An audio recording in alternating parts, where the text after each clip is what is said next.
اعوذ باللہ من الشیطان الرجیم، بسم اللہ الرحمن الرحیم۔ السلام علیکم دوستو، دا اسلامک فاریئرز چینل میں خوش آمدید۔ دوستو، بنو تمیم عرب کا مشہور اور بڑا قبیلہ ہے۔ ایک مرتبہ ان کا وفد مدینہ منورہ آتا ہے۔ یہ بدو لوگ تھے، انہیں اپنے شاعروں اور خطیبوں پر بڑا فخر تھا۔ مسجد نبوی میں داخل ہوتے ہیں اور نبی کریم مصطفیٰ صلی اللہ علیہ وسلم کے رہائشی کمروں کے قریب جا کر زور زور سے نبی کریم مصطفیٰ صلی اللہ علیہ وسلم کا نام پکارنے لگتے ہیں اور کہتے ہیں کہ محمد ذرا اپنے گھر سے باہر آئیے گا۔ نبی کریم مصطفیٰ صلی اللہ علیہ وسلم کو ان کا ایسے نام پکارنا اچھا نہیں لگتا۔ بہرحال نبی کریم صلی اللہ علیہ وسلم گھر سے باہر تشریف لاتے ہیں تو ملاقات کے لیے آنے والوں کا سردار بولتا ہے کہ ہم آپ کے پاس اس لیے آئے ہیں کہ ہم اپنے قبیلے کے لیے فخر و مباحت کا اظہار کر سکیں، اس لیے آپ ہمارے شاعر اور خطیب کو اجازت دیں کہ وہ اپنے اشعار اور خطابت کے جوہر دکھا کر لوگوں کو اپنی برتری ثابت کر سکیں۔ اس زمانے میں عربوں کو اپنی زبان دانی پر بڑا فخر تھا۔ شاعر اپنے اشعار سے لوگوں میں آگ لگا دیتے، وہ اشعار کیا پڑھتے، لوگ مرنے مارنے پر تیار ہو جاتے۔ اسی طرح خطیب بھی بڑا کمال دکھاتے، وہ تقریر کرتے، ایسی خوبصورت اور بہترین تقریر، اس میں الفاظ کا انتخاب اس قدر خوبصورت ہوتا کہ لوگ حیرت کے سمندر میں گم ہو جاتے اور ان پر خطیب کے کلام کا سحر طاری ہو جاتا۔ نبی کریم مصطفیٰ صلی اللہ علیہ وسلم کی ایک حدیث ہے کہ بعض خطابات اور بیانات جادو، اثر اور مسحور کن ہوتے ہیں۔ نبی کریم مصطفیٰ صلی اللہ علیہ وسلم سے اجازت پا کر بنو تمیم کا شاعر اشعار پیش کرتا ہے، پھر ان کا خطیب طارد بن حاجب کھڑا ہو کر بڑی زبردست تقریر کرتا ہے، اپنے قبیلے کی خوبیاں، اپنے مال و دولت اور کثرت تعداد کا ذکر کرتا ہے، پھر لوگوں سے پوچھتا ہے بتاؤ زمانے بھر میں ہمارے جیسا کوئی اور شخص ہے؟ وہ اپنے قبیلے کے فخر بیان کر کے کہتا ہے کہ آئے کوئی ہمارے مقابلہ کرے۔ نبی کریم مصطفیٰ صلی اللہ علیہ وسلم نے شاعر اسلام سیدنا حسان بن ثابت رضی اللہ تعالیٰ عنہ کو اشارہ کیا اور انہوں نے بنو تمیم کے شاعر کا بڑا خوبصورت جواب دیا۔ پھر آپ صلی اللہ علیہ وسلم نے اپنے صحابی ثابت بن قیس رضی اللہ تعالیٰ عنہ کو اشارہ کیا کہ اب تم بنو تمیم کے خطیب کے جواب میں اپنا خطاب پیش کرو۔ سیدنا ثابت بن قیس رضی اللہ تعالیٰ عنہ انصار کے مشہور قبیلے بنو خزرج کی ایک شاخ بنو نجار سے تعلق رکھتے تھے۔ وہ کھڑے ہوتے ہیں اور پھر فصاحت و بلاغت کے دریا بہا دیتے ہیں۔ وہ اتنے زبردست خطیب تھے کہ انہوں نے چند منٹوں میں عقیدہ توحید، اللہ تعالیٰ کی وحدانیت اور اللہ کے رسول کے مقام و مرتبہ اور آپ کے اخلاقی کردار کا بہت خوبصورت تذکرہ کیا۔ انہوں نے آپ کی شان بیان کرتے ہوئے کہا کہ ہمارے آقا صلی اللہ علیہ وسلم نے لوگوں کو ایمان کی دعوت دی، مکہ مکرمہ کے مسلمان آپ پر ایمان لائے، ان میں آپ کے رشتہ دار بھی تھے، یہ لوگ حسب و نسب کے لحاظ سے بہترین لوگ تھے، یہ لوگوں میں سے خوبصورت ترین چہروں والے اور تمام لوگوں سے بڑھ کر حسین ترین اعمال والے ہیں۔ پھر حضرت ثابت رضی اللہ تعالیٰ عنہ نے انصار کا تذکرہ کرتے ہوئے کہا ہم لوگ اللہ کے مددگار اور اس کے رسول کے وزراء ہیں۔ ان کا خطبہ کیا تھا، خوبصورت اور گہرے معائنے سے بھرپور موتیوں کی ایک لڑی تھی۔ ان کا خطاب بنو تمیم کے خطیب کا نہایت خوبصورت جواب تھا۔ بارگاہ رسالت کے شاعر اور خطیب خاموش ہوئے تو بنو تمیم کے سردار نے تسلیم کیا کہ اللہ کے رسول کا شاعر ہمارے شاعر سے بہتر اور آپ کا خطیب ہمارے خطیب سے اعلیٰ اور افضل ہے۔ ناظرین کرام، سیدنا ثابت بن قیس جن کا ذکر ابھی میں نے کیا بہت سی خوبیوں سے مالا مال تھے۔ اللہ تعالیٰ نے انہیں بڑی اونچی آواز سے نوازا تھا، وہ بڑی بھاری اور گرجدار آواز کے مالک تھے۔ سامعین ان کے منہ سے نکلنے والے الفاظ کے جادو میں کھو جاتے۔ قدرت نے ان میں فصاحت و بلاغت کوٹ کوٹ کر بھر دی تھی۔ یہ شاعر بھی تھے، پڑھنا لکھنا بھی جانتے تھے اور اعلیٰ درجے کی عقل سلیم کے مالک تھے۔ آپ نے سنا کہ جب بنو تمیم کے خطیب نے اپنی خطابت کے جوہر دکھائے تو اس کا جواب دینے کے لیے اللہ کے رسول نے سیدنا ثابت بن قیس رضی اللہ تعالیٰ ہی کا انتخاب فرمایا۔ سیدنا ثابت بن قیس رضی اللہ تعالیٰ عنہ مدینہ طیبہ کے رہنے والے تھے، بڑے بہادر اور شجاع تھے۔ مدینہ منورہ کا پرانا نام یثرب تھا۔ یہاں دو بڑے قبیلے اوس و خزرج آباد تھے۔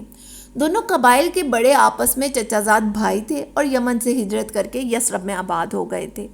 دونوں قبائل کے درمیان گاہے بگاہے چھوٹی موٹی لڑائیاں ہوتی رہتی تھیں۔ یثرب کی دولت پر اصل قبضہ یہودیوں نے جمایا ہوا تھا۔ وہ ان دونوں قبائل کو سود پر رقم دیتے اور دونوں کو آپس میں لڑاتے رہتے۔ اسلحے کی تیاری اور فروخت کا کاروبار بھی یہودیوں نے سنبھال رکھا تھا۔ یہ دونوں قبائل یہودیوں سے اسلحہ خریدتے اور آپس کی لڑائیوں میں استعمال کرتے۔ اوس اور خزرج کے درمیان ہجرت سے 5 سال پہلے باس کے مقام پر بہت بڑی لڑائی ہوئی تھی، جس میں ثابت بن قیس رضی اللہ تعالیٰ عنہ نے بھی شرکت فرمائی۔ باس کا مقام آج کل مسجد قباء کے قرب و جوار میں بنتا ہے۔ حضرت ثابت بن قیس چونکہ بلند پایہ شاعر اور زبردست خطیب تھے، اس لیے انہوں نے اپنی خطابت اور شاعری سے اپنی قوم کو خوب بھڑکایا اور انہیں لڑائی پر آمادہ کیا۔ اس لڑائی میں دونوں طرف سے کتنے ہی لوگ مارے گئے۔ خزرج قوم ہر چند کے تعداد میں بڑی تھی، مگر اس جنگ میں میدان قبیلہ اوس کے ہاتھ رہا۔ اللہ تعالیٰ نے بعد میں جلد ہی اہل یثرب پر بہت بڑا انعام نازل فرمایا، جو کہ نبی کریم صلی اللہ علیہ وسلم کی تشریف آوری کی صورت میں ہوا۔ جب آپ صلی اللہ علیہ وسلم ہجرت کر کے مدینہ طیبہ تشریف لے آئے تو یہ دونوں قومیں آپس میں شیر و شکر ہو گئیں۔ تمام پرانے اختلافات ختم ہو گئے اور یہ آپس میں بھائی بھائی بن گئے۔ ثابت بن قیس رضی اللہ تعالیٰ عنہ کی زندگی کا وہ دن بڑا ہی خوبصورت اور روشن تھا جب مکہ مکرمہ سے سیدنا معاصب بن عمیر رضی اللہ تعالیٰ عنہ اللہ کے رسول نبی کریم مصطفیٰ صلی اللہ علیہ وسلم کے سفیر کی حیثیت سے یثرب میں تشریف لائے۔ ان کا قیام حضرت اسد بن زرارہ کے گھر میں تھا۔ ان کا تعلق بھی بنو نجار سے تھا۔ اللہ تعالیٰ نے سیدنا معاصب بن عمیر رضی اللہ تعالیٰ عنہ کی زبان میں نہایت عجیب و غریب تاثیر رکھی ہوئی تھی۔ وہ بات کرتے تو لوگوں کے دلوں میں اترتی چلی جاتی۔ مکہ مکرمہ سے مدینہ منورہ کے لیے روانہ ہوئے تو نبی کریم مصطفیٰ صلی اللہ علیہ وسلم نے ان کی کامیابی کے لیے خوب دعائیں کیں۔ وہ بڑی حکمت اور محبت بھرے انداز میں لوگوں کو اسلام کی طرف دعوت دیتے۔ قرآن پاک کی تلاوت اتنی خوبصورت کرتے کہ دل میں اتر جاتی۔ سیدنا اسد بن زرارہ اپنی قوم کے سردار تھے۔ لوگ ان کے ساتھ بے حد عزت و احترام سے پیش آتے تھے۔ یہ ان خوش قسمت صحابہ میں سے تھے جنہوں نے مکہ مکرمہ کی ایک گھاٹی میں اللہ کے رسول صلی اللہ علیہ وسلم سے ملاقات کی تھی اور اسلام قبول کیا تھا۔ ایک روشن صبح کو حضرت ثابت بن قیس اپنے قبیلے کے سردار حضرت اسد بن زرارہ کے گھر جاتے ہیں۔ سیدنا معاصب بن عمیر رضی اللہ تعالیٰ عنہ کی محبت اور پیار بھری گفتگو سنتے ہیں۔ حضرت ثابت رضی اللہ تعالیٰ عنہ عربی زبان کی نزاکتیں اور باریکیاں خوب جانتے تھے اور سمجھتے بھی تھے۔ بس گویا معاصب کی گفتگو ان کے دل کی آواز تھی۔ قرآن ان کے دل میں اترتا چلا گیا۔ تھوڑی ہی دیر میں قوم کا زبردست خطیب اور شاعر اسلام کی دعوت قبول کر چکا تھا۔ اسلام قبول کرنے کے بعد ان کی زندگی کا نیا دور شروع ہوتا ہے۔ ان کی والدہ کبشہ بنت واقد بڑی عقل مند اور سمجھدار خاتون تھی۔ وہ بھی اسلام قبول کر لیتی ہیں۔ انہی کے گھرانے کی ایک معزز خاتون حبیبہ بنت سہل بھی اسلام قبول کرتی ہیں۔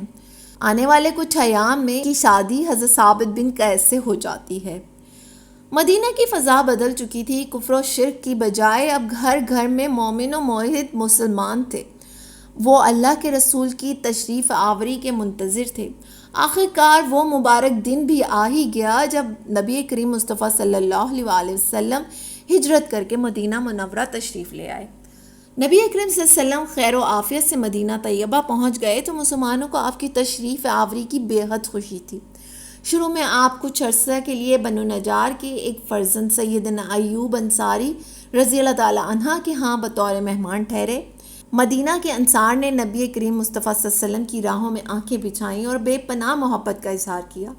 سیدنا ثابت بن قیس رضی اللہ تعالیٰ عنہ تو بڑے زبردست خطیب تھے۔ انہوں نے نبی کریم صلی اللہ علیہ وسلم کا خیر مقدم کرتے ہوئے عرض کی، اللہ کے رسول، ہم آپ کا دفاع اسی طرح کریں گے جس طرح اپنی جانوں اور اولاد کا دفاع کرتے ہیں۔ مراد یہ تھی کہ اگر کوئی آنکھ آپ کی طرف میلی نگاہ سے دیکھے گی تو اس آنکھ کو پھوڑ دیا جائے گا۔ مگر سیدنا ثابت رضی اللہ تعالیٰ عنہ نے ایک اہم سوال بھی پیش کیا کہ اللہ کے رسول یہ تو بتائیں پھر ہمیں کیا ملے گا؟ نبی کریم مصطفیٰ صلی اللہ علیہ وسلم نے اپنے اس پیارے صحابی کے جواب میں فرمایا، تمہیں اس کے بدلے جنت ملے گی۔ سیدنا ثابت بن قیس رضی اللہ تعالیٰ عنہ سمیت اس مجلس میں موجود تمام انصار نے یک زبان ہو کر کہا، اللہ کے رسول، ہم اس پر دل و جان سے راضی ہیں۔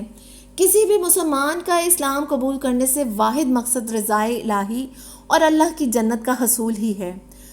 جسے جنت عطا ہو گئی اور جہنم سے نجات مل گئی، وہی در حقیقت کامیاب ہے۔ نبی کریم مصطفیٰ صلی اللہ علیہ وسلم نے اپنے صحابہ کرام کو سادگی کا درس دیا، انہیں تعلیمات دیں کہ دیکھیں کوئی آپ کی خوشامد نہ کر پائے، آپ کے منہ پر تعریف نہ کرے۔ سیدنا ثابت بن قیس رضی اللہ تعالیٰ عنہ تو شاعر اور خطیب تھے، لوگ ان کی تعریف بھی کرتے تھے۔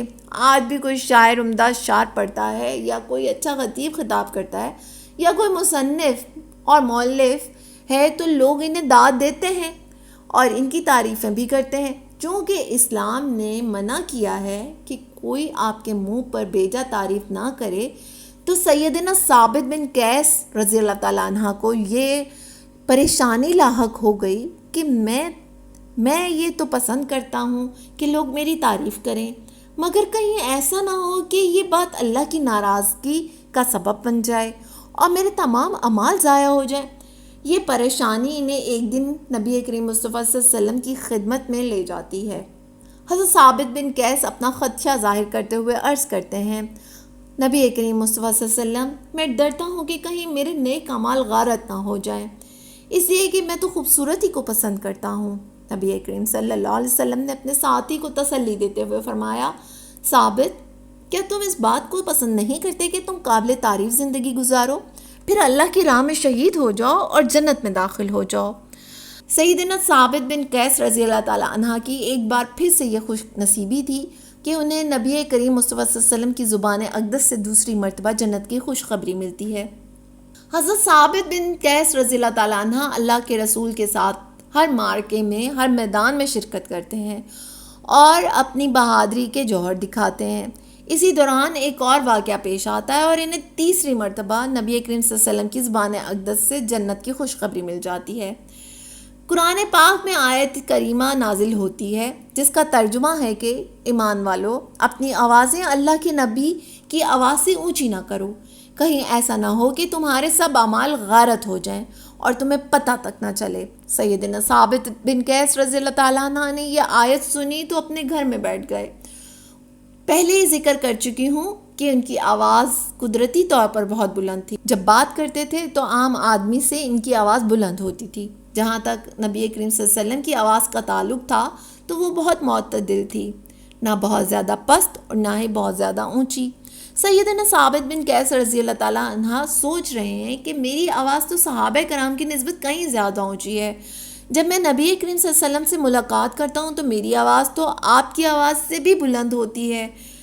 اس ساری بات کا معنی اور مفہوم یہ ٹھہرا کہ میں تو جہنمی ہوں، کیونکہ اللہ تعالیٰ فرماتا ہے جس نے میرے رسول سے اپنی آواز بلند کی اس کے اعمال ضائع ہو جائیں گے، اور جس کے اعمال ضائع ہو گئے وہ جہنم میں جائے گا۔